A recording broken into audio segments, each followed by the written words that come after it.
Welcome to another spooky campfire story, created with AI assistance. So get cozy. Remember, that tingle you feel on the back of your neck, maybe it's not just a chill breeze.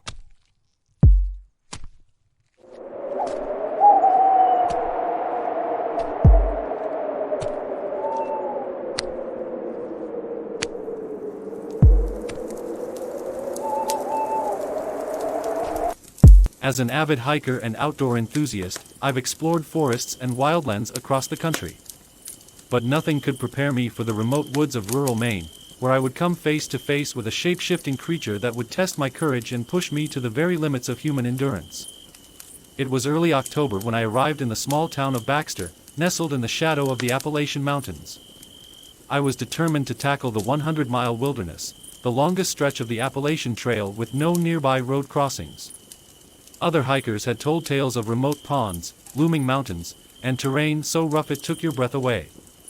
They also whispered of strange happenings in those trackless woods. Unexplained sounds and footprints. Primal screams in the night that made your blood run cold.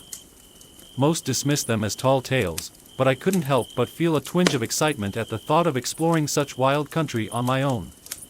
Perhaps I would discover mysteries that had never been revealed to another living soul. I set out on the trail just as an early winter storm rolled in. The first flakes of snow drifted down, innocuous at first, then steadily growing thicker, reducing visibility to just a few feet. As I walked over slick rocks and mossy logs, a feeling of unease crept over me.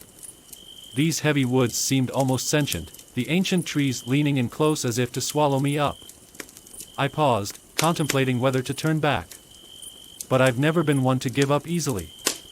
If anything, the worsening weather spurred me forward with a new sense of purpose. As I ventured farther into the backcountry, the signs began. Footprints with paw prints that slowly transformed into boot prints.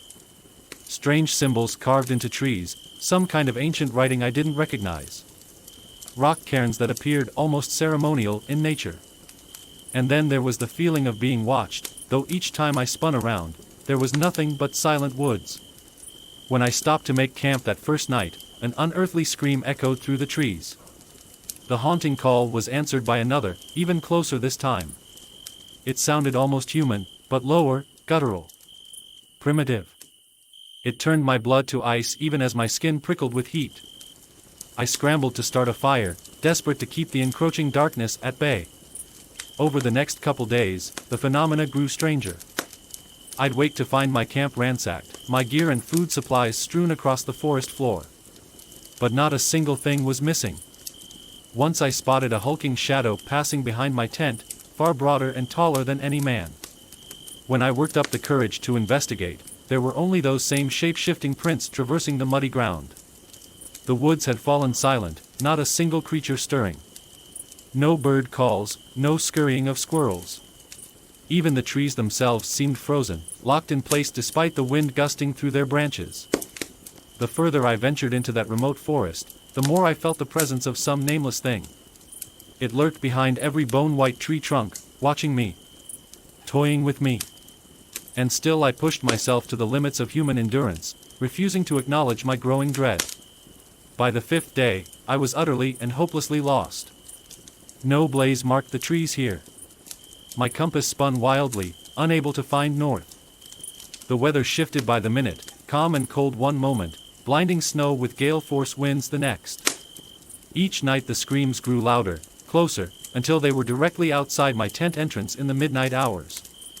But even when I scrambled out waving my flashlight, I found nothing except a disturbingly human-like print stamped deep in the snow.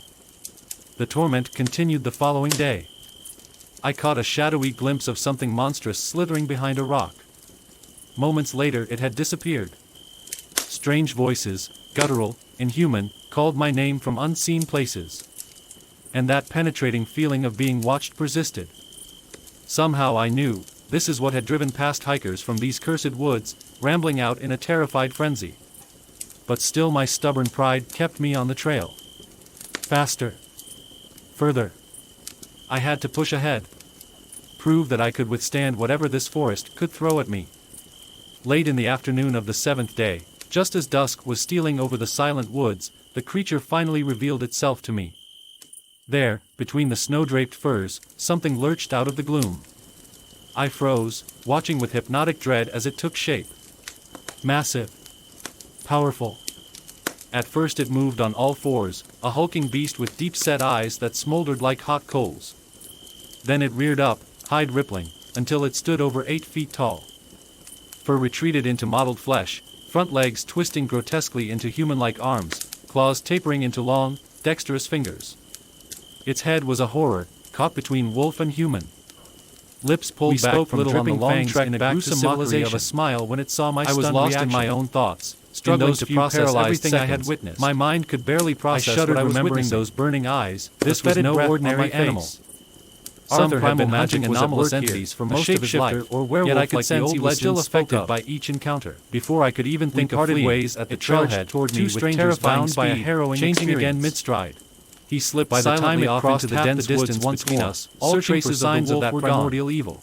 It had transformed to completely into a human when they emerged, though still taller and more powerfully built than any man. I know I will be forever changed by what I endured in that remote now red-rimmed eyes as it cornered me against a sheer rock face. Will haunt my dreams along with the unanswered questions. No way to escape the nightmare. Could science ever explain such phenomena? Sharp are there really more things existing in the shadows than humankind will ever fully comprehend brutally against the rocks again and again? I still cried out in camp, frantically trying to break free of its untamed woods alone, but it was useless. Not anymore. With its fetid breath hot on my face, because I know that it's still out there. I truly feared that my death was imminent, as eternal and implacable as the dark secret of these ancient woods. Waiting, watching, something ready to unleash chaos upon its next unsuspecting victim. And now it had me at its mercy. Just as my strength was fading, the sharp crack of a rifle split the silence. The creature howled in rage and surprise, releasing its hold on me. I slumped at the base of the rock, my vision spotty. Through the trees I now noticed a flickering glow approaching. Someone else was out here. A gruff voice ordered me to move away from the rocks. 2 strong hands gripped my shoulders, hauling me to my feet, half pushing and half carrying me until we had put some distance between ourselves and that rock face. I stumbled and turned to get my first clear look at my rescuer in the fading light. He was incredibly tall and rugged-looking, with shaggy dark hair and a full beard. And he was armed with what appeared to be a homemade arsenal. A bandolier of ammunition was slung over one shoulder, a second pistol holstered at his hip, and he held the biggest rifle I had ever seen, customized with a mounted flashlight currently illuminating the entire area. If not for the circumstances, I might have laughed at how much he looked like some deranged doomsday prepper. As we watched, the wounded creature's flesh knitted itself back together before our eyes. Its face contorted with bloodlust and wild fury now. Letting out an enraged howl, it charged toward us on all fours. My companion stepped protectively in front of me, his voice stern but remarkably steady as he told me to get down. He fired off 2 rounds in quick succession, and the creature fell back howling as steaming holes ruptured its chest. It thrashed on the forest floor, changing form again rapidly as if its hold on physical reality was slipping. My rescuer quickly reloaded, whispering that regular ammunition wasn't enough to stop it. As the creature writhed and morphed, clawing at its wounds, the man fired again. This time a sudden flame engulfed the misshapen horror. It let out an unearthly screech as viscous fluid sprayed from its thrashing body. The stench hit me then, like rotting carcasses and spoiled meat. I gagged, doubling over with dry heaves. Gotta burn it, the man was muttering almost feverishly. Fire purifies, sets them free. He kept repeating this as he lit one final specially made incendiary round from his ammo stash and took careful aim.